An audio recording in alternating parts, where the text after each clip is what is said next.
There's nothing like snook hook sets at dawn or catching a tarpon in the moonlight. Find your next fishing trip made easy on fishingbooker.com and experience the magic of the Sunshine State or any other destination on your fishing bucket list.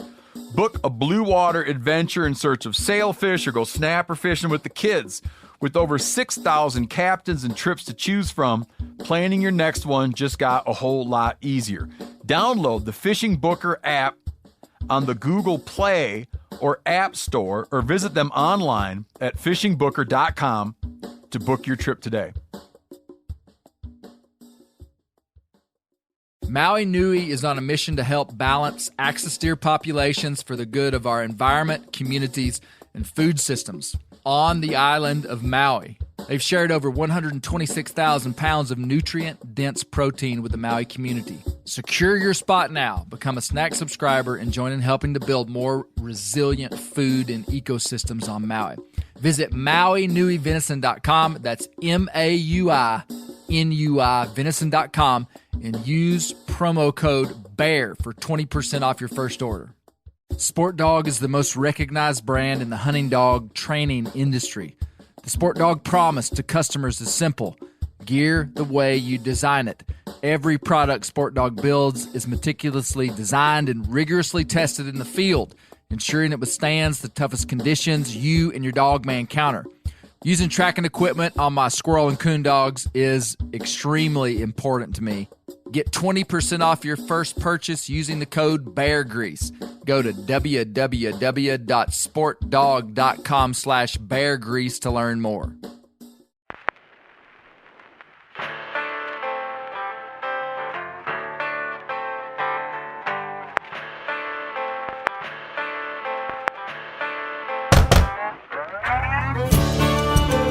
My name is Clay Newcomb, and this is a production of the Bear Grease podcast called the Bear Grease Render, where we render down, dive deeper, and look behind the scenes of the actual Bear Grease podcast. Presented by FHF Gear, American-made, purpose-built hunting and fishing gear that's designed to be as rugged as the places we explore. Well, welcome to the Bear Grease Render podcast. So for anybody that is new to the Bear Grease world, the Render podcast is where we talk about the Bear Grease podcast. Bear Grease podcast is a documentary style podcast, Brent, right? Am I right? Agreed. And so the Render is where we gather up an eclectic crew of usually just like gritty Americans that come in here and we talk about last week's podcast. Man, I'm pumped about the eclectic group of people that we have here today. So I'll do my introductions. To my left, Brent Reeves, looking sharp, brother. Always clean socks. Good. One right, one left. Good. Man, you're This Country Life. So Brent's the host of This Country Life podcast. We'll come back to that. Okay. To your left, two brothers that you guys are like legends in my world. I mean, I'm not kidding. I'm going to tell you why. You've got low standards. I've got Andy and Aaron Stanfill here today. Aaron was a storyteller on the Deer Stories podcast, and he's going to have another story on the next podcast. But let me describe how I know these guys. And then in the end, I went to prison in 2003. I knew it. No. So I was one of my heroes, and still is to this day, is Scott Brown. Scott was like 4 years older than me, which is the perfect age to idolize somebody and to kind of be influenced by who they are. Scott went to the University of Arkansas. I get married. My first married home was in Fayetteville. I start working, and Scott was from my hometown. Me and Scott start working together. We worked the same place. And by that time, Scott knew you guys and was hunting with y'all. And he talked about you guys like y'all were just like the best hunters that ever lived. He did. And so I believed him back then. And no. Do you remember one time, Aaron, I rode in the truck with you and Scott to go hunting? See, I was just like a little pipsqueak. It was just like It was. It's just like Brown. Who's this guy? Why is he here? That's the way I felt being around you. It seemed like us group of guys, we hunted all the time. Me, Lucas, Scott. We went to the management area 3 days a week. So you may have been on one of those trips. Yeah, I was. I remember it. See, you don't. But didn't you come to our camp one year? well, yeah, I did. So that would have been after that, probably the same year. Okay. Y'all camped in some public ground over here, and I went to the camp, and it was all the guys. I'm getting ahead of myself. Let me go ahead and introduce the whole crew so our buddy here can jump in. To Aaron's left is my dad, Gary the Believer Newcomb. How's it going, Dad? Really Did you hear good, your man. name come up in the podcast a couple Yeah, times? man, I love it. I'm getting almost as famous as old Render Man over here. Render Boy. Render Yeah. boy. Yeah, you agreed with me too, didn't you? You knew it was the Black Panther that stole There's Moe's no buck. question about that. I mean, everybody knows that the regular cougar won't go up a tree. Yeah, of course. You got to be a Of course. black one. Had to have been a black one. Like that Just one like up that there. one right there. You see our Black Panther over there, Andy? That's nice. Yeah, that's a nice touch. So to Dad's left, Lucas Alston. Luke, good to have you, man. Thank you. So Luke was a storyteller too. He hit a home run on the last story on this first episode. He did. It was fantastic. It really was. And I told it. So Luke, I've known you most of my life, but our circles never, they overlapped briefly. Yeah, because you're enough younger than me, and then when you and Scott, when you came to Fayetteville, was about the time I was leaving Fayetteville, right. and but I remembered you as a young pup, your dad bringing you the bow shoots, and Mm-hmm. I mean you as a youngster, and I remember. So I've known you. When you said long time, that's accurate. Yeah. You know where I remember your face most, Lucas, was on Polaroid pictures at the bow shop.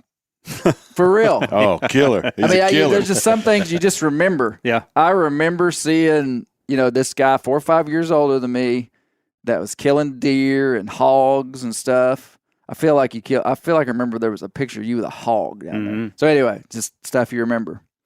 But no, I told Luke that for what I'm trying to do in a stories podcast, a sentimental story is a hard one to pull off.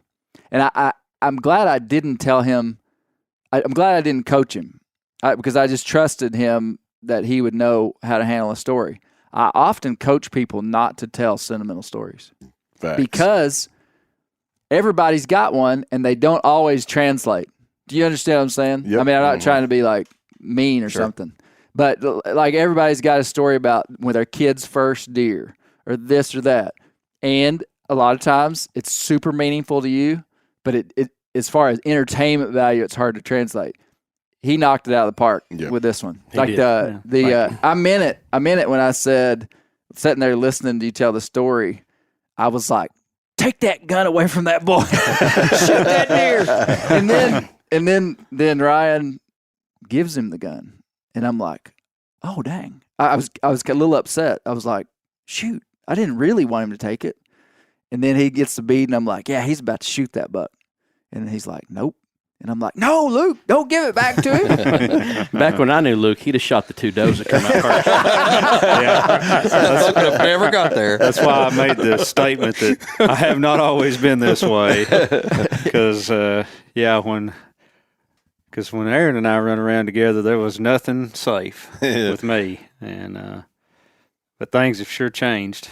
They sure have. A lot of things have changed. And, Well, no, to go back. So Lucas, Aaron, and Andy, y'all all knew each other real well for years and years. Aaron, tell me how you met Lucas. I was a sophomore or a junior, probably a sophomore in college. Went to the University of Arkansas, and right the first week, I walked into a computer class. I don't even remember what the class was called, but anyway, I walked in there and I was lost and was just trying to find somebody that looked like me, to sit by. And I saw no boy sitting over with a high country archery shirt on. And That's a mark right there, ain't it? I thought, I'm going to go sit by him. And anyway, we become best friends immediately. Mm-hmm. I mean, we did, that was it. And that next fall, they we ran were a deer peas and camp. carrots after that. So, in our deer camp the next fall. yes. Yeah. Now, that brings up an interesting name, High Country. When you told that story to me the other day, what the High Country used to be, this is a little bit of a rabbit trail, but Dad was a big High Country man back in the day. High Country was the top of the line bow in the 1990s. Yes, It really was. Yeah. And Yes. it was hard to beat. It was fast, good looking. It was. I'd like to do a marketing inquiry and a business like to understand what happened, because they were so big, the name was so good, the bows were so good, and today I think they're actually still in business. I think they're still in business, but they're like not a major player, unfortunately. That'd be interesting to find out what happened. You know, I would Yeah. bet they bought an airplane. What do you mean? Down What do you a mean? lot of companies. Yeah. Tell me what you mean. Well, it's kind of a deal That's in a banking. banker You right know, there, if, buddy. if you get your, first time you really get in a big bucks, you want an airplane, and sometimes you buy it about 10 years too early. Yeah. Mic drop moment from the old banker. Bought an airplane. What kind of High Countries did you have? Oh, I had, Excalibur? yeah. I had several, and I blew a lot of them up. You know, I got one shooting 340 feet per second back when guys were shooting 220. You know, Yeah. and How many I of you did almost it? won a big archery tournament with it because I could shoot out to 40 yards pretty flat. I mean, you put it at 40 yards and just come up 2 inches and wacko. And it was pretty amazing. Took it home and I thought, I'm going to go to this really big shoot down in South Arkansas and whip a bunch of fannies. And I pulled my bow back in the buy my backyard airplane. and both limbs just folded up. And I never went to another tournament until, Louis Dale got me to go to a tournament one year out at his house. And so I just quit tournaments after that. There was a bow shop in Warren, and this would probably been, man, it was way early. It was late 80s, maybe 90 at the most. And they had a 70-pound High Country in there. And I knew the guy that run the bow shop, and he said, man, you got to shoot this thing. I said, what's it said on it? He said 70 pounds. I said, oh, yeah, I can pull that back. I was worried I wasn't going to have children for a long time. That was the hardest. That thing was stout, buddy. I mean, you had bows back then, a 70-pound bow pulling back today and one back 30 years ago. I guess it's been 30 years, ain't it? Mm-hmm. There's a big difference. So I remember that was my first introduction to High Country that was a man's bow. Mm-hmm. Yeah, man. I didn't get one. Andy, when did you start bow hunting? 1995, I believe. So I was 15 in And you're 95. how much younger? Aaron's the older brother.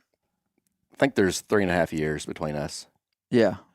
So I just basically wasn't strong enough to shoot a compound bow until, 95, really. I shot a crossbow there for a couple of years and started bow hunting in 95. And that was the first year that I hadn't even killed a deer before then at all and hunted a lot. And I think in the podcast last week, Aaron, you mentioned, how hard it was to even kill a deer with a bow back then. I don't know if it was just a lack of experience or what it was, but it wasn't. I mean, I was hunting hard out there and just, wasn't seeing the number of deer. And anyway, that first year that I started bow hunting in 95, I killed my limit. I limited out that very first year. And so, yeah. 95. Yep. 95. Dad brought up an interesting name there that came up on the podcast, Louis Dale. Louis, if you've listened to the Bear Grease podcast, you know who Louis Dale and Charlie Edwards are. I actually went back and listened to all 3 of those episodes from early in the Bear Grease world on Louis Dale and Charlie because on this episode, Louis Dale and Charlie came up. You probably knew them pretty good, didn't you, Luke? Mm-hmm. Yeah, because coming from a dog hunting family, there were just certain areas of dog men, and you knew not to go that way with your dogs because the Edwards, that was their territory. We had our territory, and and back then, everybody had a pen full of dogs, and of course, my family was. Similar to what Travis Ross said, they run his dad Gene and my dad and uncle and all them running the same circles. Oh, okay. So your dad fox and wolf hunting was the main thing, and then they just ran deer when season opened. It wasn't that they had specific deer dogs; they just had running dogs that would run a deer. You told me how many dogs your dad and uncle had at one time. Between my dad, my uncle, and my grandpa, it was not uncommon for us to have 50 hounds. And when I say 50 hounds, I'm talking 50 walker running dogs, not tree. They were specific to running coyotes and fox and deer. And so I grew up in that. Still hunting was not in my family. So I kind of broke the mold with still hunting. In my dad's generation, there were no deer. Kind of like Andy Brown talking about his dad Barney, who I knew as a young man. He was a character, let me tell you. And if you were offended by language, you would get offended quickly in his presence. But he was a good man.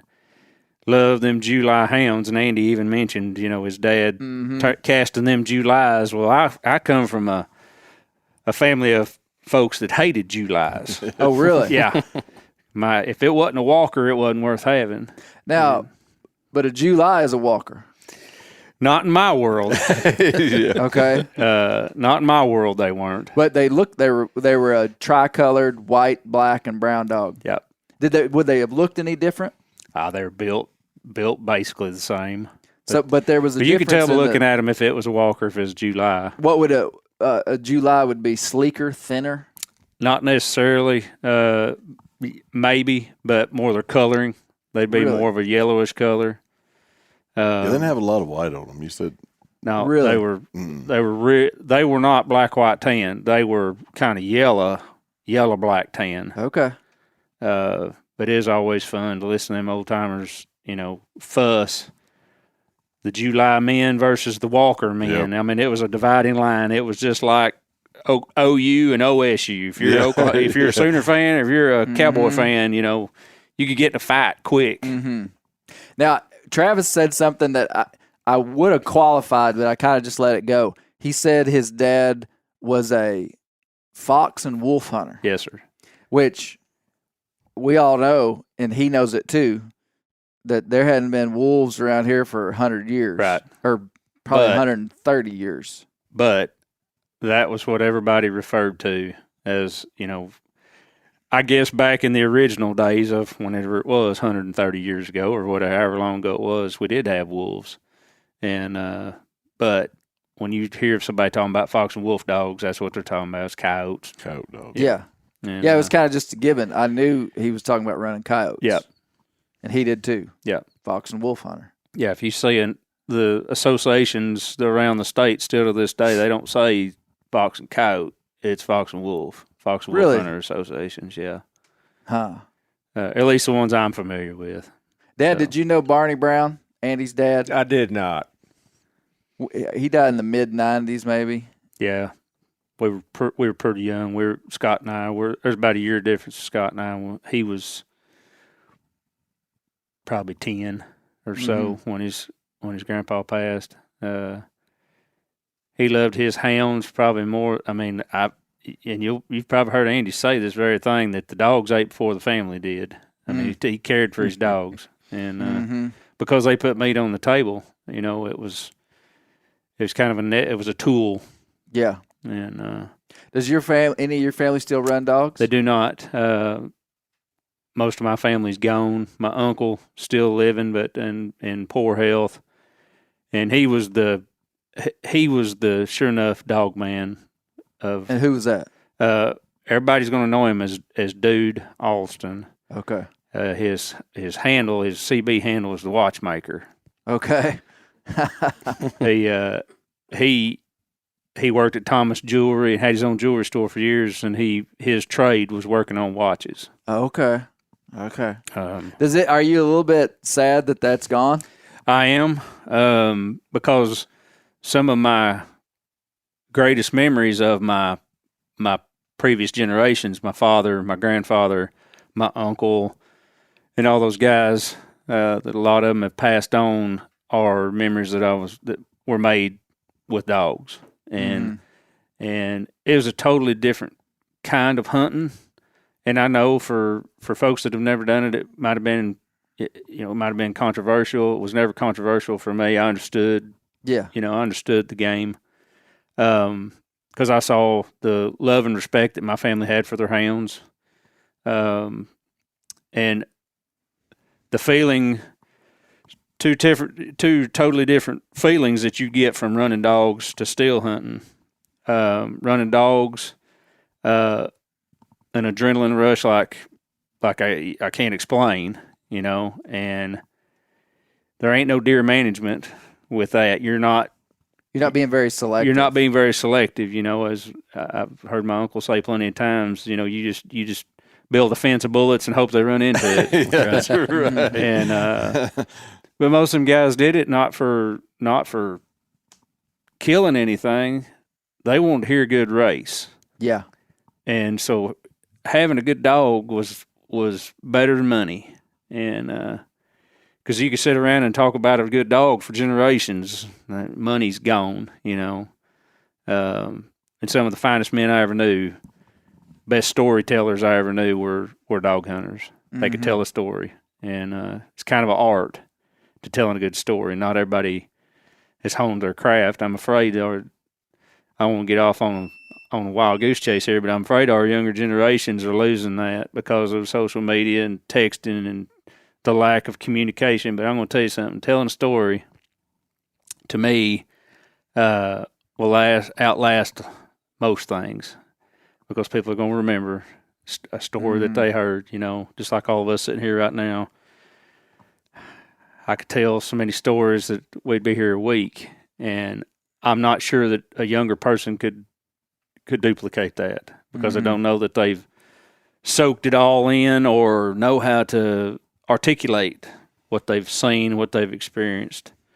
So I'm extremely thankful to have been exposed to people that could tell stories, have some stories of my own, and so very important. Yeah.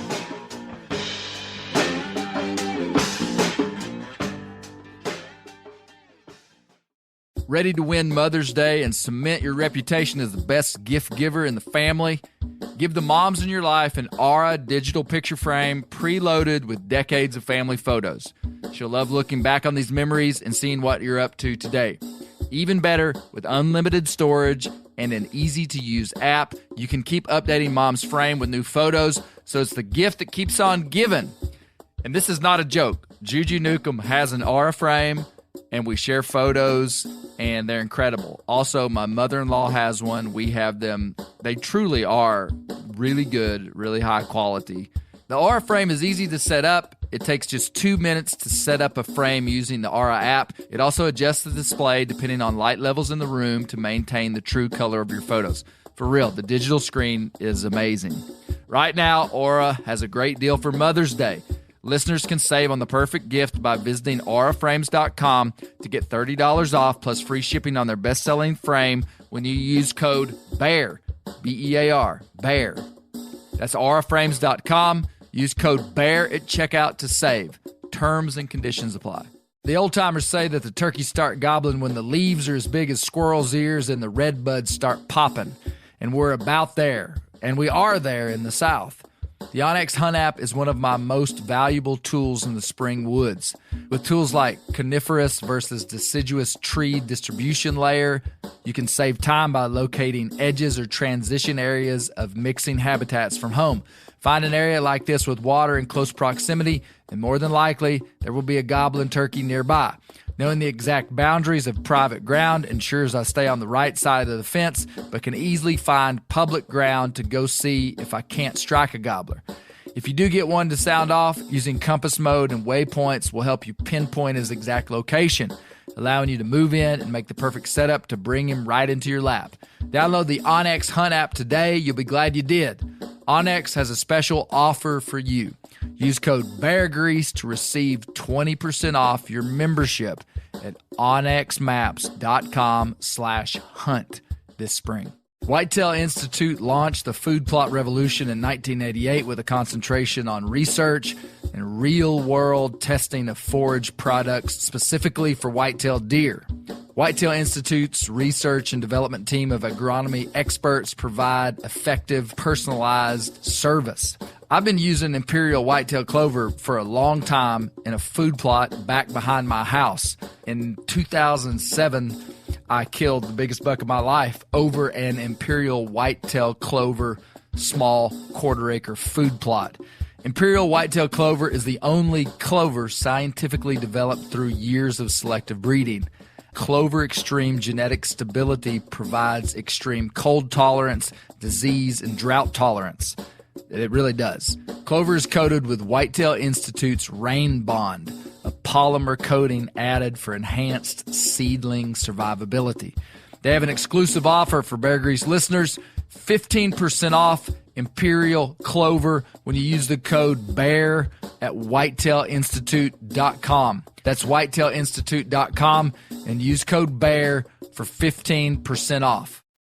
Did y'all have any exposure to dog hunting, Aaron and Andy? Very little, but we did have some. So listen, in Arkansas, there's like basically 4 regions of Arkansas. There's the Ozarks, there's the Ouachitals, which is a southern mountainous region. There's the Gulf Coastal Plain, and there's the Delta. It's not really 4 quadrants, but it's like that. In the mountains, well, I mean, 50 years ago, you could have run dogs anywhere in the whole state, and that would have been common throughout the southern United States. Running deer with dogs was the way that deer were hunted. And then gradually things changed. And dog hunting in the Delta, it was less practical there because of lots of private land. But in the Ozarks, I heard this from someone who knows the story, that in the 90s, there was a commissioner of the Arkansas Game and Fish Commission that lived in the Ozarks that just wanted dog hunting gone. And that was his agenda on his 7-year term as a game and fish officer, was to eliminate dog hunting in the Ozarks. And he did that. Yeah, I was going to say, I think one reason we weren't exposed as much is we hunted public land. Yeah. And I think just prior to when we really got to hunting, they banned hunting with dogs on public land. Yeah, I think it was the early 90s. Lots of times we'd be hunting and we could hear dogs that were joining the management area on private. And lots of times they'd run deer to us or, be honest with you, I remember trying to sit close to those fence lines. Well, there was one year that I don't know who pulled the strings. I don't know if it was Dad or who it was, got us into that joining property. And so we could, I don't know how many, there were several hundred acres. Yeah. So, I mean, we got in there and we did. And that was my first chance or first opportunity to run dogs. And man, I remember it was awesome. It was. It was excitement. You killed a deer. I killed 2 deer. And I killed a bobcat. So when we left camp, I had never been exposed to that. So when we left camp, Dad looked at me and he said, we're after meat. I mean, we need meat. We're over here camped. We don't have any meat. And if you see a deer, you pull the trigger. And so here come them dogs. I could hear them, and man, I was excited. And of course, just like they told me, there were 2 does out in front of the dogs, and I had a lever action 30-30 open sights, and then they were 2 does, and which I don't know back then. I don't know what the laws were, but anyway, so these 2 does were out in front of these dogs. And it was probably 150, 175 yards away up the holler, and made the 2 best shots I've ever made in my life. The first one dropped, and the second one I missed. And of course, I levered another one in there, and I missed the second time. And the third shot, I got that next one. But man, it was awesome. I mean, we were all excited, and I was hooping in the holler, and had a great time doing that. I'd like to have got to do that more. Yeah. To me, it's a lot bigger issue than just can you do it in one spot or not. When you look across the big traditions of hunting in North America, there's really not a lot of places where you can still run dogs. And I said on the podcast, I grew up as a bow hunter in an area where they could run dogs. And I killed a few deer in front of dogs hunting with the Cunninghams, some good friends of mine. And I loved it, but it's, we didn't have deer dogs. That's not the way we hunted. Dad was a bow hunter.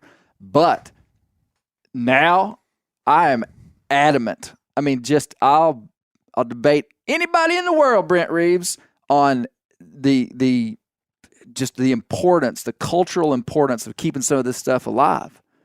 I mean, and if you live in some area where they're running dogs and you don't want to have dogs, and I could talk about the pros and cons, and the cons would be dogs don't understand private property lines, and they just don't. And a deer's going to run somewhere, and a dog's going to follow it. Mm-hmm. And man, the way that was handled in the decades past, when people knew their neighbors, they understood kind of what people were doing, is they just kind of tolerated when a dog came across, or when it was just kind of a known thing, and it worked. They had a system that worked. And then as the world has changed, which it has a lot, people are moving into these rural areas. I mean, in the 70s, 80s, and 90s, where we all grew up, there wasn't a lot of people were quote moving unquote, out of there. Outside. Yeah, there was no reason to go there. Today, a lot of people buying recreational property in rural America everywhere, coming from different places, and so it's a lot more of a society it doesn't know each other. And so there was a system that worked, and it's much harder now. And even back then, when I was a kid, I remember people that hated the dog runners, for sure. And in my mind, it's like, for what we're up against culturally, I love it. I love it, and I love that there's still a lot of dog running going on. A lot of families are still doing it, and even some younger generation of people that are still running dogs and whatnot. Yeah, but it's not extinct. In some of the counties that you have a lot of national forest in, Scott, Montgomery, Polk, still a lot of dog hunters. And I miss it just because it was something that generations of my family did, and still have the connection to the memories that were made doing all those things. And I could probably reel off 90% of the dogs that my uncle and my dad owned. I could describe them to you, tell you their names and all those things. And it was the night before modern gun deer season in my family was better than Christmas Eve. Yeah. Mm-hmm. We'd gather at my grandparents' house, and my grandpa was a World War II veteran, hardest working man I ever knew, ever will know. He had no hobbies, zero. But other than he liked to go deer hunting, and carried a shotgun, buckshot. He'd shoot the world down. I guess he shot at every deer he ever seen. And didn't kill a lot. He's kind of like Barney Brown. My grandpa was born, it was either in 1916 or 1917.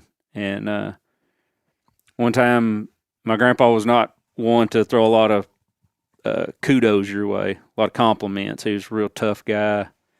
But I skinned a deer one day in front of him, and he said, "You know what you're doing right there." And that was maybe one of the first and only compliments I ever got from my grandfather. And golly, it meant the world to me, that I had a skill that my grandpa thought was pretty neat. Mm-hmm. But I think that year, in that one season, I killed more deer in one season than my grandpa did in his entire life. And my grandpa lived to be 83 years old. So he was in that generation of where there were no deer at all. You know, I can remember a story. I can't remember who told this story, but I know it was true because I heard it from more than one person that somebody had not made it to church that Sunday morning, and on the wherever they were at, they seen a deer across the road, and they drove to the church house, kicked open the door, and announced to the congregation in the middle of the sermon, I just seen a deer across the road, and everybody filtered out of the church house, went to the house, gathered the dogs, and the race commenced. And to the best of my knowledge, this occurred in like July. I mean, it was not even a hint of deer season. You know, season did not matter. They seen a deer, they're gonna do their best to try to collect it. So, Brent, of the stories you heard, which one stood out to you? So there were seven stories on this episode. Well, they were all good. I figured you'd probably like mine the best. Did you tell one? The apple story was great. Dale Craig. It was. It was absolutely. It was wonderful. And while I was listening to it, I could see he told the story very well. And I could see when he dropped that apple, when the apple started rolling, I thought, oh, I know where this is going. Man. Oh, did you think he was going to call the deer in? I did. I really did. I thought this is going to be good. And it fell out. It went that way because I was reminded of a story a friend of mine told me 20 years ago when the snort wheeze craze just started coming out, you know, and he said, deer never did that before 2001. Exactly. Before they started calling it. But he said, I bought one of these things. He said, I climbed up on my deer stand. He said, and I was sitting there. He said, when I first sat down on that stand, he said, I pulled it out of my pocket. He said, I didn't know which end of this thing to blow. He said, I just went, whoo, and blowed in it like that. He said, I looked at it, and the next thing I know, I mean, it was a good deer. It was a 140-inch deer come crashing through, and he shot him at the bottom of his stand. Just from that one little blow thing, that he did. He said, and it wasn't even close to what it sounded like. He said, but I heard it coming. So it reminded me of that story that I had something unexpected with. Calling in a deer. Exactly. Yeah. And I killed a turkey one time in Missouri. I was crossing a fence, and I was a lot closer to that turkey than I thought. And when I put my hand on that barbed wire, it screeched in the staple. It went, yow. And the turkey gobbled.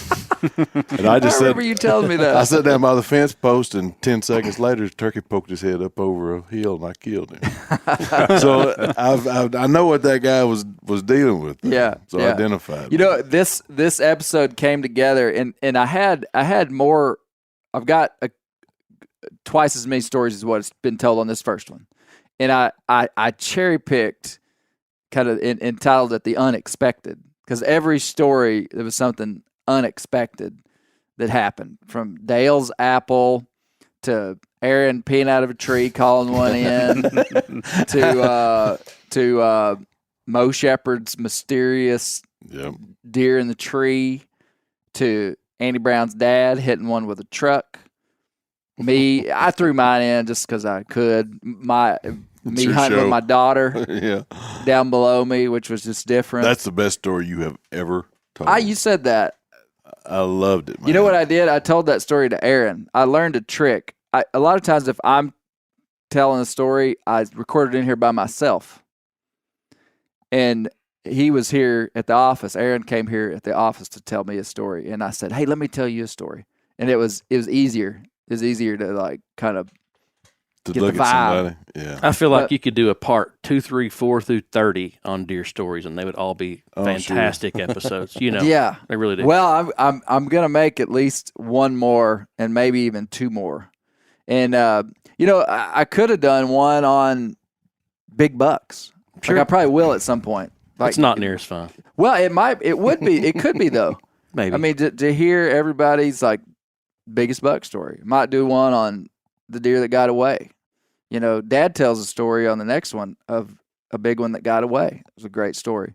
I want to go back though to Dale Craig and the apple. When Dale Craig told me that story, I told him afterwards, I said, that's one of the best stories that I've ever heard told on this podcast. I thought that just the way it happened. That's the kind of story I like. But Dale Craig is the kind of guy that I can't say that he's never listened to a podcast, but it would not surprise me in the least if he said, Clay, I've never listened to a podcast in my life. I mean, you know Dale Craig, mm-hmm. Dad, you know him. He's a rural cattleman, cowboy, farrier, and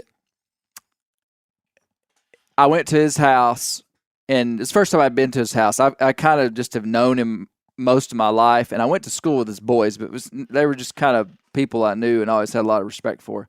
And so I finally went to his house, and I said, man, I'd love to see some of your deer. And he was like, yeah, I got a few out here. And I mean, people like me have them hanging on the wall, like right here, and if I meet you, I'm like, hey, you want to see my deer? Come in here. Yeah. Dale was like, yeah, I got a few. And we went out to a storage building, and he had some racks in there, and he pulled them out and set them in the grass. And I mean, they were just it was 5 or 6, 140 to 150 inch deer. And I was just like, oh man, wow. And he's telling me the stories, this one came from here and this one came from here. Some of the places he could see from his house, he looking miles away into the mountains from his house, he'd say, that deer came from over there. And then he's like, come out here for a minute. And we walk into his barn. And these deer weren't up. I envisioned like just deer all over this barn. He had barrels full of racks that he probably hadn't looked at in 15 years that he starts pulling out. And I mean like deer that would be mounted on my wall. I mean like 135 to 150 inch deer just on the skull. He just well, it meant something to him, or he wouldn't. Say. It reminded me of, again, I'm kind of reminiscing on the Louis, Dale, and Charlie episodes, but the final episode of the Louis, Dale, and Charlie series, I asked Stoney Edwards, I said, do you have a bunch of the racks of the deer that your dad killed? And he was like, no. And I was like, what do you mean you don't have any deer horns of your dad's? And he said, they didn't keep them. And I was just like, what? And he said, Clay, when we'd have deer camp, he said that week of deer camp, whoever killed the biggest deer was a big deal. It was as big a deal as anything in the world. And we'd have those racks sitting over there. And he said when we started packing up deer camp, Dad would tell some kid, hey, if you want to take those horns home, you can. I mean, it just didn't mean anything to him. And these horns meant something to Dale. But my point is, this guy is a big buck killer. I mean, a big buck killer, and he's not advertising it to the world. He's not. I just went to him and cherry picked some of his stories. But those are the kind of guys I like to have on the Bear Grease podcast. Guys like Luke and Aaron and Andy that hadn't been on many podcasts. Boy, he's a good storyteller. He did a great job of that. Yeah, well, yeah. I'm going to tell you something. He is one of the hardest working human beings that's ever lived, and probably it'd be hard to argue this. Probably one of the most successful cattle ranchers around, and he is a working dude, and he has raised some hard working deer killing machines too, and his daughter's one of them. She's killed some thumpers, but he's taught all of his kids to live a life like him, hardworking, good hunters. So yeah, Dale could sit around and tell you stories till the cows came home, literally. Mm-hmm. Yeah, well, that was a good one. Andy, which of the stories did you like? Man, I remember listening to the episode. I thought, man, this is, I'm going to talk about this one. I mean, every one of these guys, had something that really struck home with me. I just went through a roller coaster of emotions throughout the whole episode. I felt like, some of them were funny. Aaron's and Andy's were hilarious, and were you surprised when Andy's dad ran that deer over? Unbelievable. Yeah. To back over the thing again was just putting the icing on the cake for me. But, back then, like he said, there wasn't all that very many deer. So when you finally seen a deer, you did what you had to do put meat on the table. So and that's just where we come from, and I really appreciate that episode or that Andy telling that story. But no, for me, Luke, yours really. I mean, I just want to give you a big old bear hug when you finished. Well, thank you. Man, because I can relate with that. I mean, I have a 6-year-old boy, and I'm getting in. He's finally getting into it. And he's really wanting to be out there. And this is our first year. Opening weekend of bow season was our first time to get out there, and every year previously I've been shooting my bow a lot, in the summer and getting ready and doing it all for me. But it's not about me right now. I just want to get him going. So I related to you, so much. It's a huge sacrifice for you to let him pull the trigger on it. And I was basically just about in tears at the end of yours. Like I said, I just want to give you a big bear hug. Yeah, I had a lot of feedback on yours, Luke.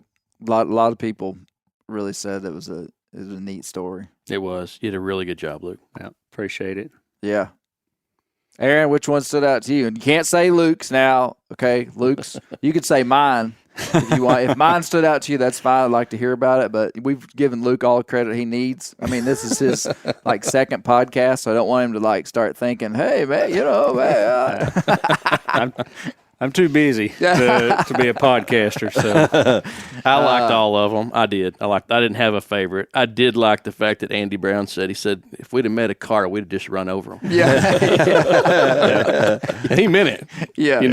Yeah. Yeah. Man, on stories like Andy, I'm cutting you off. It'll be your turn in just a minute. To me, when I hear a good storyteller, it's always some obscure thing they say that isn't relevant, or, isn't highly relevant that you never forget. Yeah. Yeah. And Andy said, we were coming down through there and we were going so fast, we'd have just run over somebody if we'd have seen them. And you just he said, if we'd have met a car, we'd have run over them. We'd have just run over them. Yeah.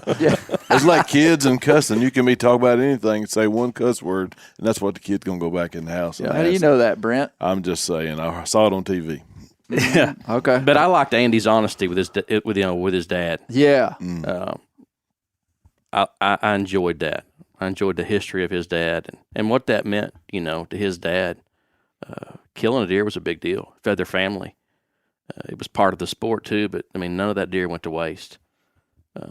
It would be totally unethical today, to do something like that. But back then, it was a different time. Yeah. And, I enjoyed that. I really did. I had to talk Andy into telling that story. So Scott told me, he said, man, you ought to get my dad to tell about Barney Brown in that particular story. And I had texted Andy, and he didn't respond back immediately, and he called me, and he said, Clay, if I tell that story, they're going to run us out of town, or something like that. And I said, I hear what you're saying, and I said, I don't want you to tell if you don't want to. I said, for real. But I said, I think we can give the context in such a way that it'll actually be really powerful, because that's where we came from, whether we want to acknowledge it or not. It is what it is. And I felt like he did such a good job of telling the context, the history of his dad. His dad going to prison, and just the hard times, what it meant for them to kill a deer. It was perfect. I loved it. I did too. Breaking into the Lum and Abner store. I wish he had. A lot of listeners might not know what he was talking about.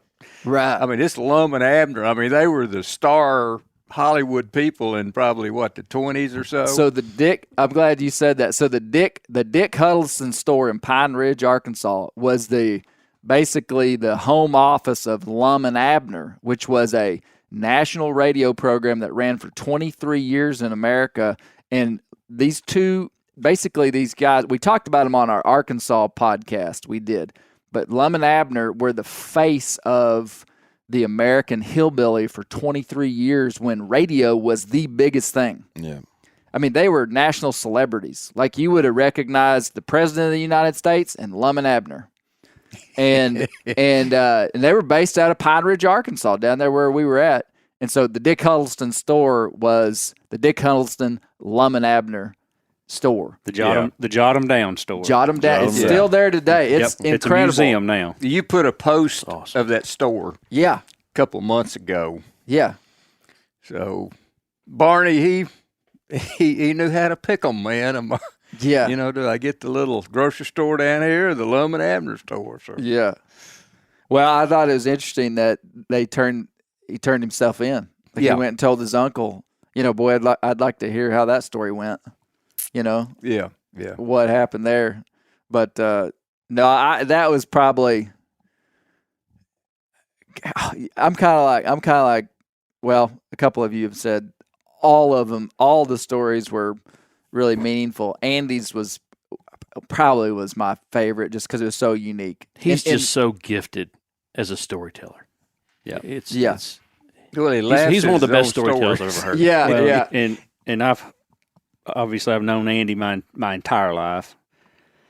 Spent a lot of time hunting with him, worked with him for almost 11 years, and that guy can tell a story like nobody else. And you can see the same thing. You can be standing right next to him, see the same thing, and he tells that story, and you're sitting there going, man, that is at times you'll be like, no, wait a minute, was I there? Yeah. You know, because Scott's got it too. It's got a little more zest to it. Yeah. And Scott's got some of the same. Yeah, Scott can tell. He can tell a good story, but Andy could sit around and tell you countless stories about his dad, about all of his wild youth and all the hunting trips he's been on. And I know he won't be offended to me telling this, but he is literally a calamity just waiting to happen. And, you know, he's notorious for dropping stuff out of the tree stand. In fact, he dropped his light out of his tree stand 2 days ago, you know, and it's shining up in the tree right at him. You know, so crawl down and get it. Yeah, he crawled down, got it, but you know, he come by it honest. His dad Barney was a storyteller. Barney was he was full of it. I mean, he could put a little icing on the cake, and but anyway, to me it's a unique intersection with somebody with a high level of competency and a high level of ability to tell a story come together. Yeah, because anybody could. I mean, you could go to school and learn how to tell a story, or you know, I mean, storytelling is a big deal in the world, really, when you look at just even television. I mean, everything is a story. But when you have somebody like Andy, who's a veteran hunter and is a what I would say, I mean, I would 100% say, I mean, he's a bona fide woodsman. For the woods he hunts, he knows what's going on. And so when those two things meet, it's pretty unique. special. Yeah.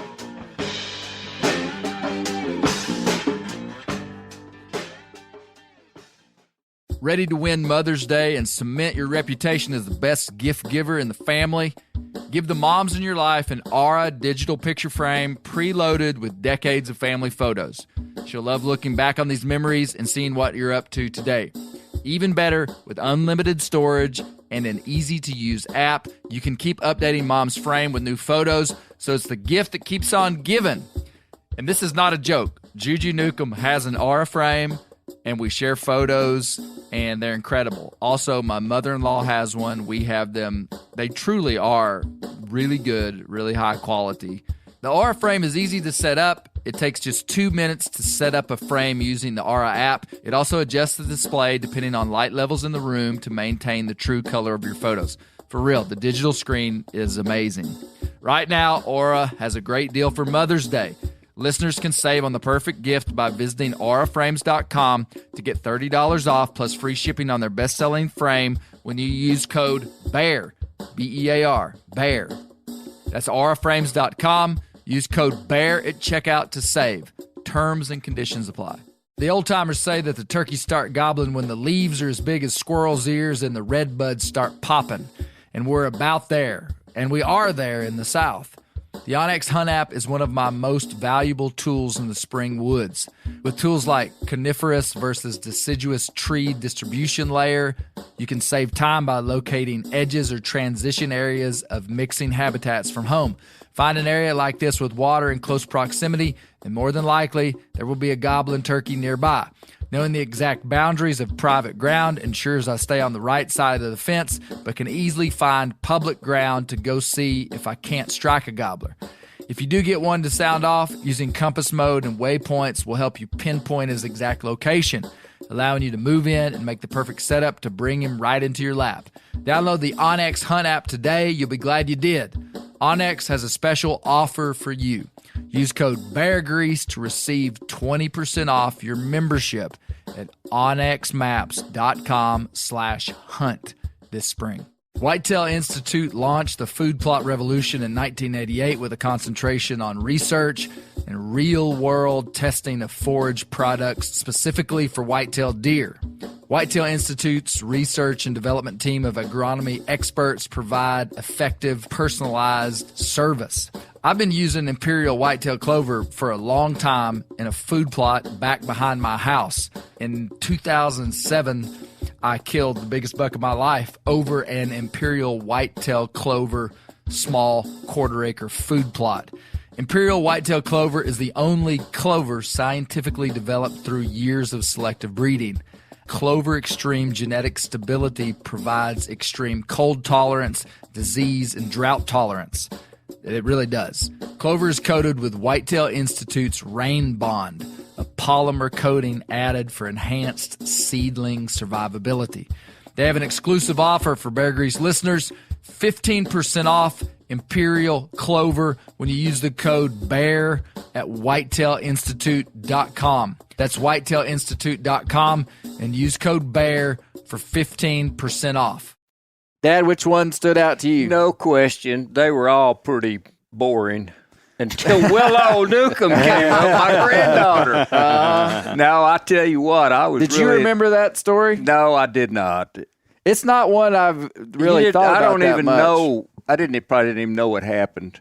But, that it was pretty neat in that you accomplished a lot there. You held up your duties as a father, and you twisted it to where you could deer hunt. Yeah. I think we've all done that one way or the other. But probably, I'm like you guys. Every story was just unbelievable. But I would go with Mo Shepherd. Really? I mean, you find your deer up in a tree. Yeah. And, another thing I liked about it, I'm out of that age where I don't know how to corn hunt. I don't know how to put a camera on the side of a tree. I just go out and hunt deer. Mm-hmm. And that's what he was doing. He was out there just hunting deer the old-fashioned way, and he killed that buck, and a mountain lion pulled it up in that tree. I just almost 100% sure. Or a Black Panther. It could have been a Black Panther, like Clay said. that was part of Mo's story that if you were paying attention, you would have caught something. He said there were deer in that area in the fall, and he hadn't even been in there scouting, but he knew when the ice came that those deer were going to be in those old home places with the greenbrier above the ice. That's a good woodsman. Yeah. Like he knew he didn't even have to go scout. He's just like, there'll be deer there. He wasn't hunting a pinch point or a trail. I mean, he was hunting where they were going to eat, and I can relate to that. So, anyway. That was a significant ice storm that year. I told you the story the other day. I remember it well, too. I told you the story the other day of that same ice storm. Yes. Yeah. Yeah, they were starving. It was bad. Yeah. They had cut-out trails on that ice. That's the only place they could walk. If they got off those cut-out trails, they were slipping and sliding everywhere. Wow. What do y'all think happened to his deer? I mean, there's debate. You could debate, and it would just be speculation of, did a animal drag his deer from that pool of blood? Because, I mean, a question I would have had for him is like, well, wouldn't you have seen drag marks through the ice? Like if the deer had been laying there and something carried it off. But the ice was so hard that it wasn't like snow. So, but there is not a beast in these woods that carries, like a jaguar or a leopard, carries stuff up in trees to eat. I mean, even a mountain lion doesn't do that. A bear doesn't do that. Oh, you were serious when you said they don't do that. Yeah, I thought you were. I mean, because could they? I know they do. Well, a Black Panther will. Yeah. No, I mean, I'm saying some animal acted outside of its norm. What do y'all think happened? Anybody have any? Hey, I gut feeling? got the answer. I know what happened. I mean, I know Black Panthers and I know mountain lions. That mountain lion caught that deer right where the big block of blood was. Yeah. And he knew if he drug it off, every animal in the woods would follow that trail. So he ate quite a bit of it, cleaned the blood up, was real neat, drug it off. Crime Drug scene. it up in that tree. Cleaned up the crime And he scene. was probably a Black Panther. But I don't know. That could be crazy, but I just know it could be the deer. Almost every deer I've had to track, I don't like tracking them. They're going to do that. They're going to run. They're going to lay down. They're going to bleed. They're going to jump. And then the blood gets real thin. So the deer probably laid down, something scared it, it jumped, ran off, and then the mountain lion came in and drug it up that tree. That's a good, maybe it jumped it and then it killed it somewhere else. Yeah. Now, the other part of the story was that it was real steep country, and Mo went downhill looking for that deer. He kind of made an emphasis that he didn't go uphill, but that deer was 2 benches up. Yeah. But what do you think, Aaron? Will a bobcat do that? I mean, no. But A bobcat won't do that. I mean, they don't.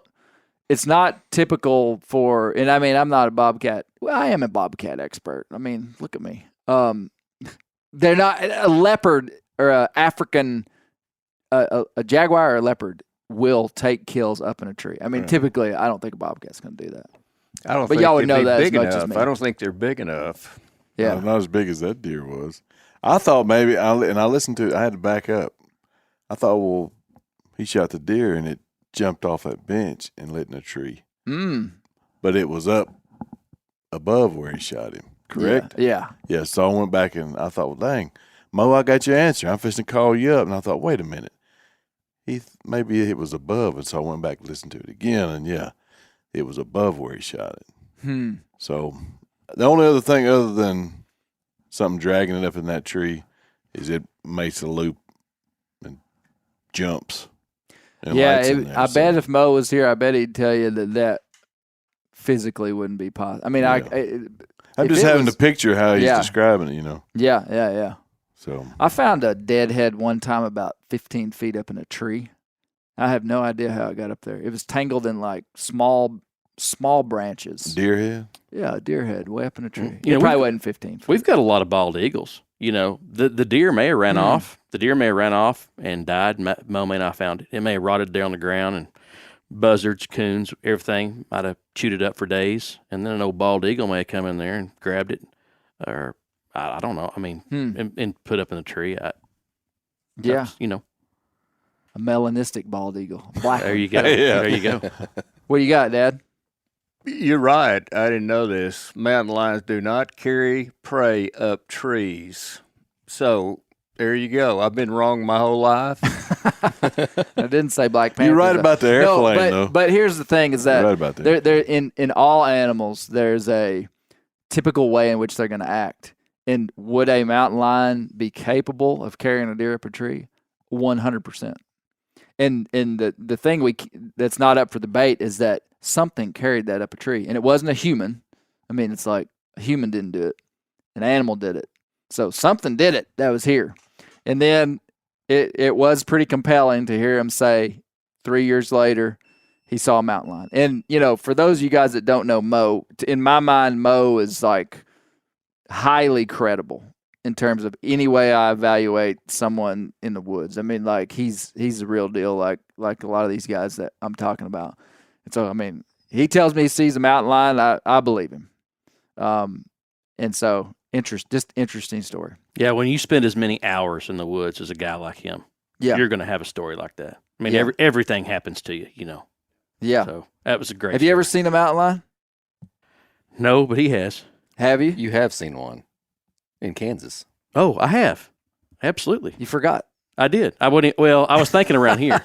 Yeah, 12:30 in the afternoon, 80 degrees, middle of Kansas, wide open cattle pasture, both sides of the road. Andy and I are driving down the dirt road, and a cat jumps the road. I don't know if he landed once or twice, but he jumped a fence. Jumps the fence, hits the road, jumps again over the fence, and just goes right out across a pasture and was gone. Middle of the day. And there was no question what it was. Yeah. Probably 2010, just guessing. Really? Yeah. Sure enough. Have you seen one in Arkansas, you think, Andy? So my cousin Jared and I were bow hunting around Eureka Springs, and the guy that owned the local bow shop, whatever his name, I can't remember. Still got the bow shop over around the Beaver Dam. Okay. Anyway, he had pictures of some cattle that had some claw marks on the hams of the cattle. And so anyway, knowing that, we got permission to bow hunt on him. And so we were just sitting there bow hunting, and a doe come running through the field out of the woods. Just really, running hard. And we thought, what in the world, And so this, it wasn't all that far away. I wish Jared was here too to confirm the story, but because it seems like you always need two people to confirm it. But yeah, we're not going to believe you. I know it, but sure enough, here come a big cat, and it was right. It's a pasture. So you saw it plain as day. Plain as day, running over after this doe, up over the hill, and that was that. Wow. So as we sat there, Jared, he always had a predator call in his pocket, and he thought it'd be funny or smart to try to call this thing in. He started, on this call. And like, what in the world are you doing? Yeah. I was trying to get the heck out of there. That's the last time I'm hunting with Jared. Yeah. But it didn't come back. Didn't come back. Well, interesting. I've never seen one in Arkansas. I've seen them in different parts of the world. But Luke, which story stood out to you? Well, just like the rest of you guys, they all stood out to me. The dog hunting connection with Travis. Mm-hmm. I enjoyed it because talking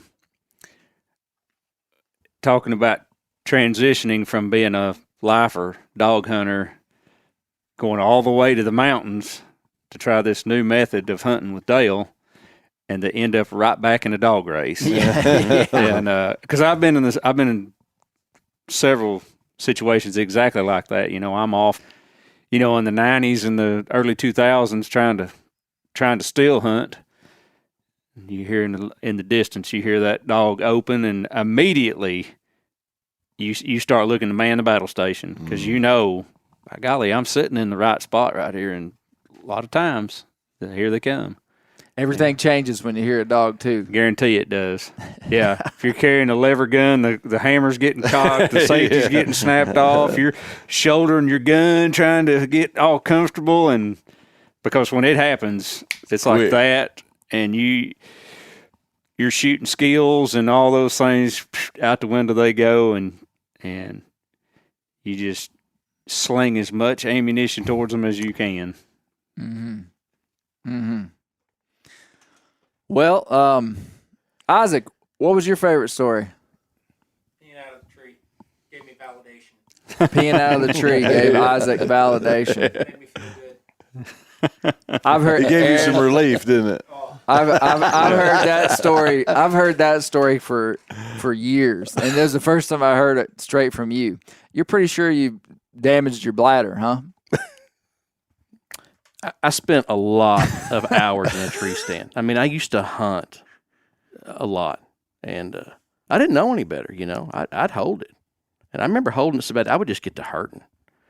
And I don't do that anymore, but I carry a bottle now. I don't know what everybody else does.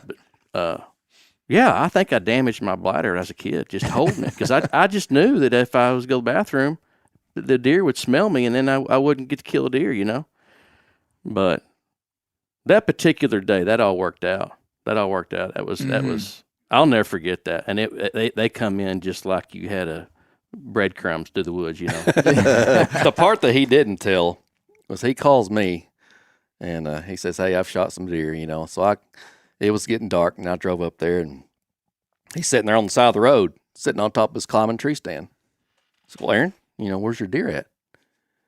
He gets up, picks up his climbing tree stand, and both of those deer are underneath that climbing tree stand. That's how big these. Hey, You didn't have to tell that part. well, hey, that's my favorite part of this story.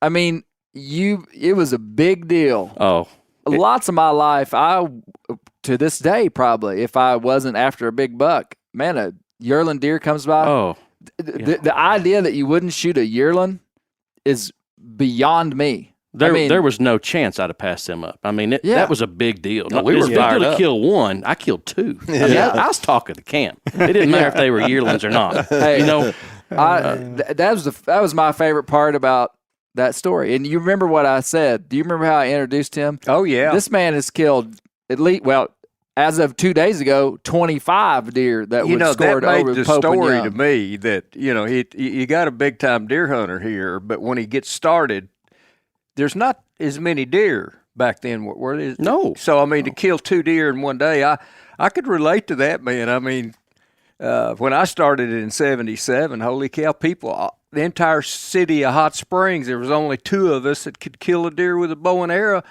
The gun hunter guys didn't know how to do it.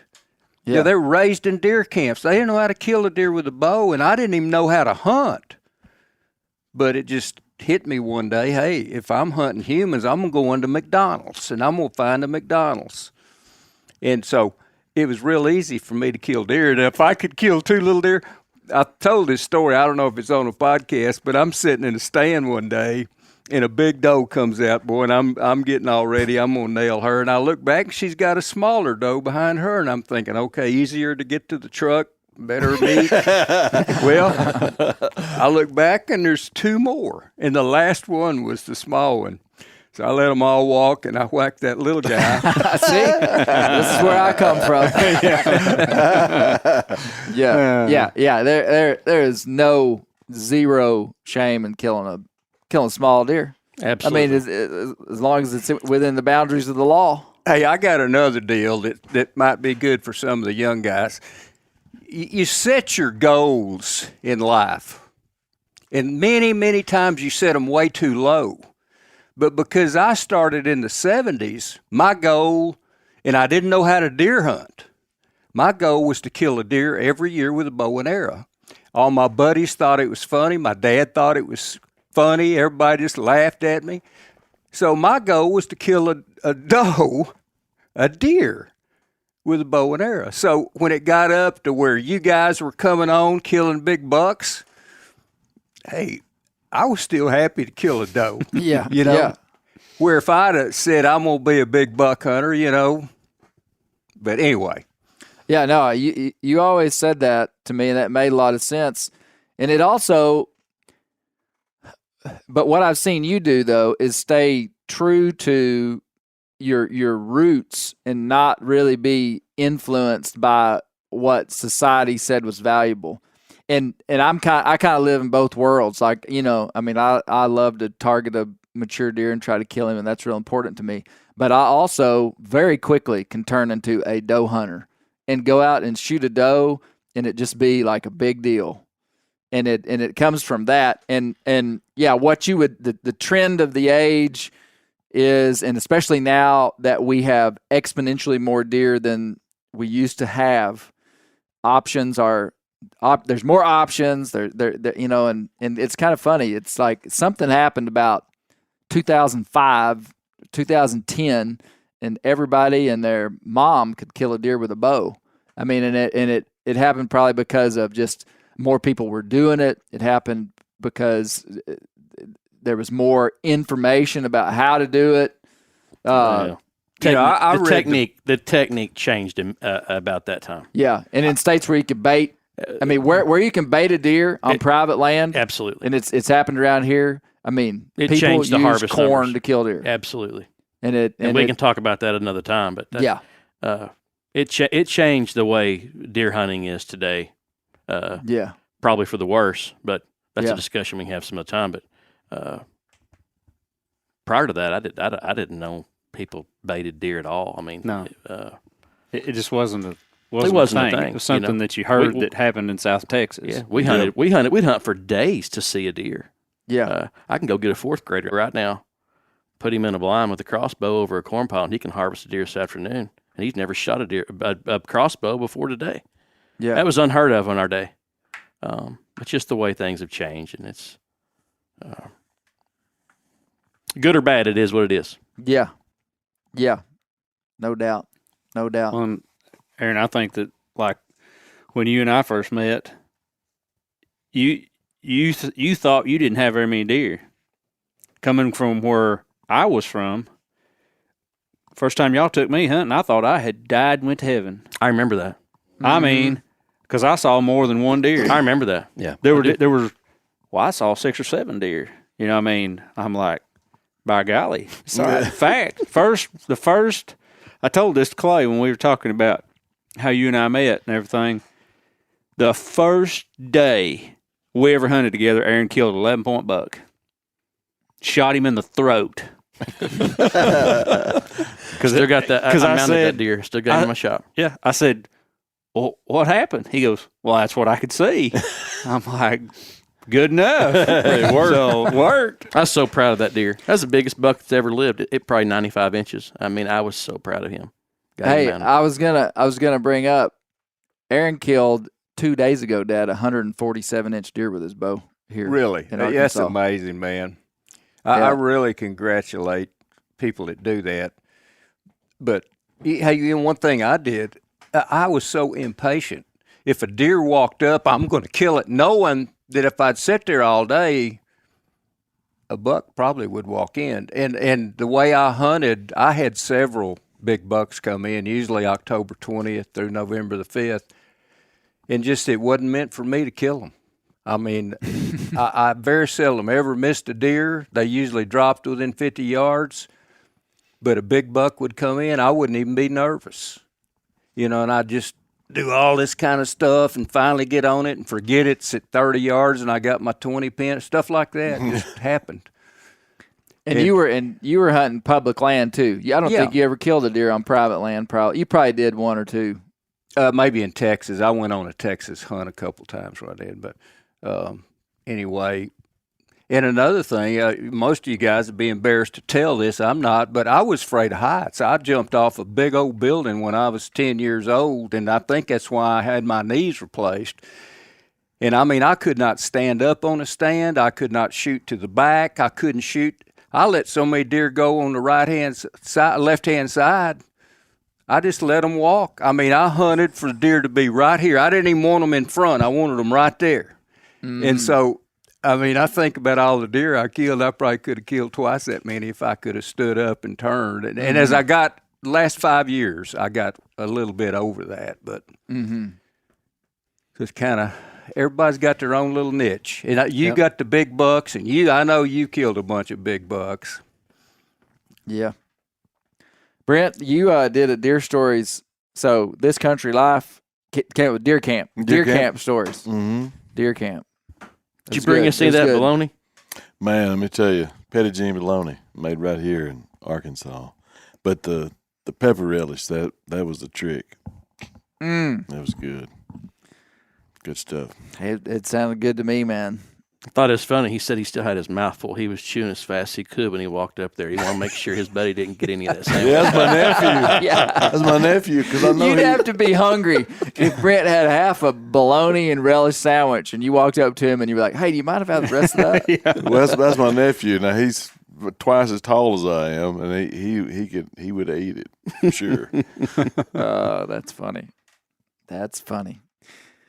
Well, shoot, guys, this has been good. Been real good. This is just the beginning of the Deer Stories podcast. This is always one of my favorite times of the year because I get to go and meet with guys. I mean, just like Luca came down to where you live, met with you. Aaron came over here. Dad's got a story. I went and saw Andy. I went and saw Mo. I mean, just like it's kind of like for me, it's a lot of fun gathering up all these stories. And I'm interested in other people's stories too. It's hard in some ways. Doing what I'm doing is it's kind of a bummer because there's a lot of great people that listen to this podcast that hear these stories and are like, oh, Clay needs to hear this story. Yeah. And it's very difficult to like parse through. Like if you message me, you're like, Clay, I got a great story. I mean, you probably do. I know you do. I'll tell you what I'm interested in. I would like to hear, does Willow remember that? I would love. I actually brought it up to her. I told her, I said, Willow, you're on the podcast this week. And I told her, and she I don't think she has any recollection of that. Is that right? Yeah. Because the whole time I was listening to it, and I sent you a text when I listened to it, that's the best story you have ever told. And I was there with you when we told the world the story about the bear slipping in on us. Mm-hmm. But that to me was the best story. Was it the story or the way he told it, or both? It had to be a combination of all of it, because I could see the whole thing playing out. Because I know you obviously and Willow, and I could see her, and I've seen pictures of her when she was that age, and I could see all that playing out in my head. Because I would take my oldest daughter Amy with me when we would go duck hunting, and she'd be sitting in the blind, or I'd take Bailey with me now, and she would at that age, and she'd just be playing and coloring and just having a ball, and while I'm trying to kill a deer, but really just spending time with them. But to hear my daughter Amy and to hear Bailey or my son Hunter tell a story from their viewpoint of a story that I've told with them with me, it's different. They see a whole different thing, and to me it's a better story. So I hate that she don't remember it, because that's the story I would love to hear. I thought about it. I think it was just like. And I'm not trying to say that we did that kind of stuff all the time, but we did that stuff all the time. Right. I mean, I think it was just like a Tuesday. Yeah. I mean, it was special because we killed a deer, and it was special because just the unique. I never did that again, just like that. But I mean, they went with me a lot. Well, it was just perfect. It was a perfect story. Yeah. Where you were at was perfect. It was good. I thought about too a photo. I've taken a picture of almost every deer that I've ever killed, and I cannot find that picture. And I think it was the beginning of the digital age for me, when I went from actual taking real photos that you went to develop. And I think we took pictures of that on a cell phone, and they just are gone. And it was before social media. I wasn't on social media then, or nobody was, I guess, 2006 to speak of. And so I think now I can go back 12 years into social media and find pictures, which is risky because, I mean, who's to say Facebook's going to be around tomorrow? I mean, but anyway, it was a gap of about 5 years where I hardly have any pictures. I know you're running out of time, but I'm the grandpa. Let me tell you something that really impressed me is you got a little girl that's real compliant and real smart. Mm-hmm. And you just say, you've got to do these things. And she goes, okay. And she did them. Your little boy, you got a little boy? He was 4 years old, he'd be throwing rocks. I mean, you'd be going, just forget totally what the instructions are. And start pitching rocks in the creek. Yeah. Hey, Daddy, watch this. Would have totally blown it. But little Willow, she followed the rules. She did. You know, I actually thought about another hunt that took place in almost the same spot, different scenario with my two youngest sons, Bear and Shepherd. That didn't turn out so good. It was in that same field. But we had a blind. I actually had a pop-up blind, and I don't remember the scenario, but I had both the boys in there, and they were probably 3 and 5. So it'd been a couple years later because the sister's older. And I remember seeing some deer way off, like a quarter mile away off, like 20 minutes before dark, and the deer weren't going to make it. And I had a bow, and I told the boys, I said, boys, y'all stay here. I'm going to go try to get that deer. And I had them stay in the blind, and I slipped out the back and went and stalked these deer and was gone for way longer than I thought I was going to be. And when I came back, I heard Shepard just crying in the blind, just bawling. I mean, for like 300 yards away, I could hear him. And I was like, oh, no. And I went over there, and they got scared. But they could have seen me the whole time. I was never out of sight of that blind, but I was a long ways off. And so they lost track of me. And then I was on these deer, Aaron. I mean, I was like about to kill them, and it got dark on me, and I went back. I felt terrible. I mean, to the point I just like almost cried because I could hear him from. Anyway, that was a nightmare, and I learned something on that one. I really did, because I was like, I will never do that again. And leaving a kid, because my dad. I don't know if I ever told y'all about my dad. But my dad wasn't afraid at all to leave me in the woods for long in the dark, and I would get scared as could be. But I'm kidding, Dad. I'm not kidding. Well, no, I did it that way. And you know what? A lot of it had to do with I didn't know how to hunt. Everybody thought you couldn't kill a deer, and I was so committed to kill a deer that I wasn't going. I mean, I'm gonna kill a deer. And I don't know if we got time. You can cut this out. No, we got time. I won't tell these dead gum followers of yours what a wimp you are. He's 10 years old. It bothers me to see him 13, 15 years old. He kills his first deer. Well, at 10 years old, I got the best spot in the whole stinking world, man. I mean, I hunted 40 years. This spot was the spot. I mean, you had everything there you wanted. 60 piles of droppings, everything. I counted under a single acorn tree. I counted them. And so I put a stand up in there. Everything was set up perfect. 10 years old. We had to be back to town by like 10 o'clock. I need to kill a deer because I'm only hunting on Saturdays, and maybe Sunday morning occasionally. And so I walk him in here, and I go, okay, right there, Clay. He climbs up in that tree. It's black dark. And so I turn around to walk off, and I hear him crying. Most daddies would have said, hey, don't worry about it, Clay. I'm going to get over here in the corner and sit down in that bush, and I'm going to be right here the whole time.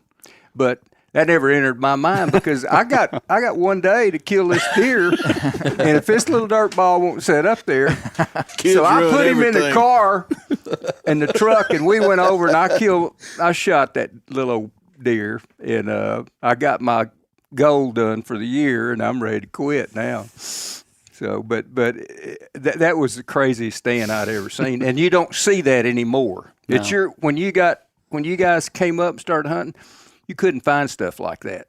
But for some reason, first 10 years I hunted, to see 30, 40, 15 piles of droppings under a white oak tree was very common. 60 was kind of unusual. Mm-hmm. So I don't know what. If you'd have come in there, there'd have been a whole herd of little does walk in. No, that hunt, it's a wonder I made it through. And because I just, it was the first time I'd hunted by myself. And I mean, it's like probably an hour and a half before daylight because he had to go drive 10 miles to get to his. It's not like we were hunting like down the ridge. He was going somewhere else. It's just the way we had to hunt because there were just two good spots and they happened to be miles apart. I don't remember the details, but he put me up in that stand and I was just like, no, bro. I cried I was scared. I was in the 4th grade. Never hunted by myself. And, it was intense. But really, you were so tough. He was so tough. We would scout a lot of times on 4-wheelers, fast 4-wheelers. I mean, we'd be running through the woods going, right here's a spot. Anyway, and he'd be right. Might take him a while to catch up. But, me and my buddy would do that a lot of times just for the fun of it. But it's a real effective way of scouting. And Clay would be right there with us. Never wore out, just wouldn't quit. So I thought, man, put him in a tree. Holy cow, this would be easy. Big baby. Got scared. Clay, I'd like to say something before we wrap this up because it sounds like we're coming to a close here. I want to say thank you for us getting together. I have to thank our friend Scott Brown for getting us together. Mm-hmm. Scott's one of He's one of the best hunters, woodsman. He does not hunt bait. He does not go and travel all over the country hunting. He hunts some of the, in my opinion, some of the worst places you could go to go deer hunting. But that sucker is consistent. He'll kill deer when nobody else will. He's the real deal hunter. But he got us together, and in doing so, I'm sitting here today, sitting across from a couple of guys that I've realized sitting here, I've missed y'all a lot. And as I'm walking up, Aaron's like, "How long has it been?" It's been over 20 years. It's been over 20 years. Mm-hmm. And my goodness, life will just fly right on by, right in front of you. And I think of all the things that have happened since the last time we seen each other till today, a lot. I mean, both my folks are gone. Both my brothers are gone. You know, I've married and got stepsons and, you know, and done all these different things. And I know y'all, you know, probably done the same. And I'm sitting here thinking to myself, I'm grateful that you shot me a text, you know, and said, "Hey, you want to tell a deer story?" And I'm like, "I sure do." You know, not knowing I was going to be sitting right here looking at you two boys. Before we got here, Luke, I was thinking of the very same thing, how a white-tailed deer can bring us back together, you know, and bring us together in the first place. Yes. You know? If you hadn't had that high country shirt on, yeah, we probably wouldn't be here together. And that was in the fall of 1997 when Aaron and I both. We were both transfer students going to Fayetteville. Yeah. Not knowing a soul. I mean, I didn't know anybody. I didn't either. You know what you said at the end of your story, I thought was really powerful. In that, I mean, it's not.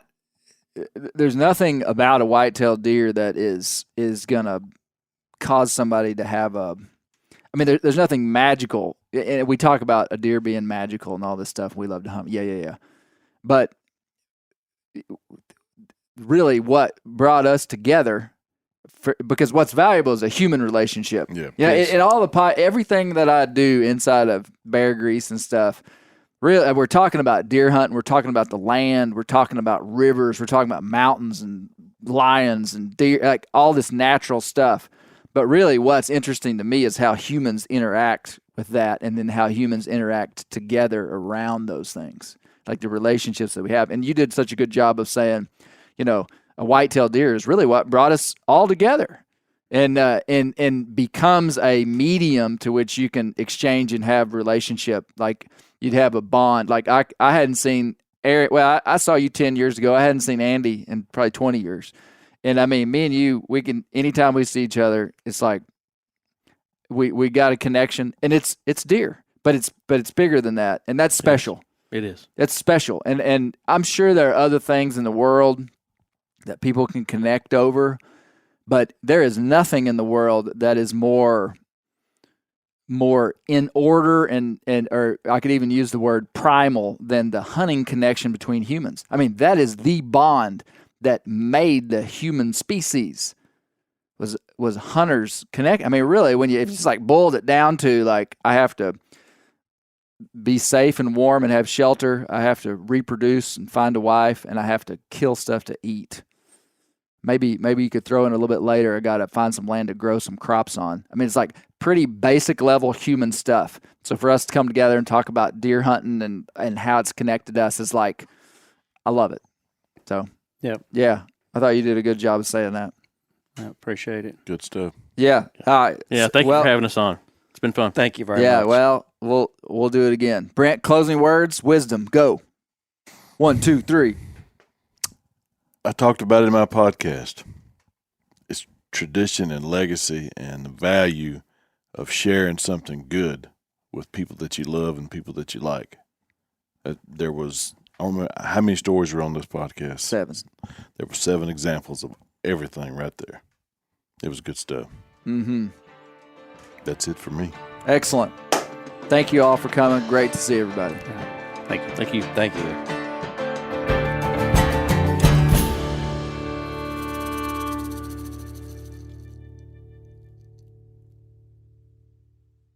Sport Dog is the most recognized brand in the hunting dog training industry. The Sport Dog promise to customers is simple: gear the way you design it.